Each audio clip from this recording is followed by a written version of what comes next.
এইখানে সোজা কথা হচ্ছে जो दिखता है वो बिकता है এবং जो दिखता है वो ডিমান্ড में है এইরকম জিনিসটা এইরকম যে দিকতা হ্যাঁ বিকতা হ্যাঁ মানে দেখাইতেছে কেন মানুষ দেখাচ্ছে কেন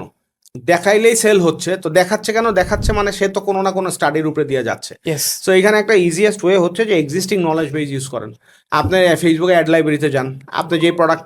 নিয়ে ব্যবসা করতেছেন সেই ধরনের পেজ বাইক করেন হুম। বাইক করে দেখেন তারা কি সেল করতেছে হুম। বেশিরভাগ পেজ কোনটা দিয়ে অ্যাড চালাইতেছে তার মানে হচ্ছে কি স্যার ওইটা সেল হচ্ছে তো। এইখান থেকে আপনাকে খুব ইজিলি ফিল্টার করতে পারেন আর যদি মনে করেন যে হ্যাঁ আপনি মার্কেটে ইনসাইট দিতে পারেন যে এইরকম ব্যবসা আরো করতেছে কুরিয়ারের কাছ থেকে আমি জানতে পারছি যে এরা এই প্রোডাক্টগুলো কি করে বেশি করে আপনার- পাঠাও তারপরে রেডেক্স এদের অনেক গ্রুপ আছে। আছে আছে আছে ওইখান থেকে আপনার জানতে পারবেন আরও আছে যে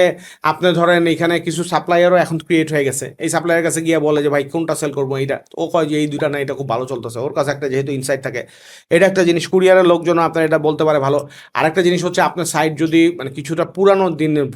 হয় ধরেন আপনি 50টা প্রোডাক্ট দিয়ে শুরু করছেন 1 বছর পার হয়ে গেছে 5,000 10,000 20,000 অর্ডার হয়েছে এখন আপনি ইজিলি ডাটা অ্যানালিটিক্স থেকে ক্রাঞ্চ করলে আপনি পেয়ে যাবেন যে আসলে কোনগুলো ফাস্ট মুভিং এবং যেগুলো দিয়ে আপনার গত 1 বছরের ড্যামেজ বেশি হয়েছে এগুলো বাদ দিবেন আর যেগুলো বেশি সেল হয়েছে ওগুলোই প্রোডাকশন করবেন এখন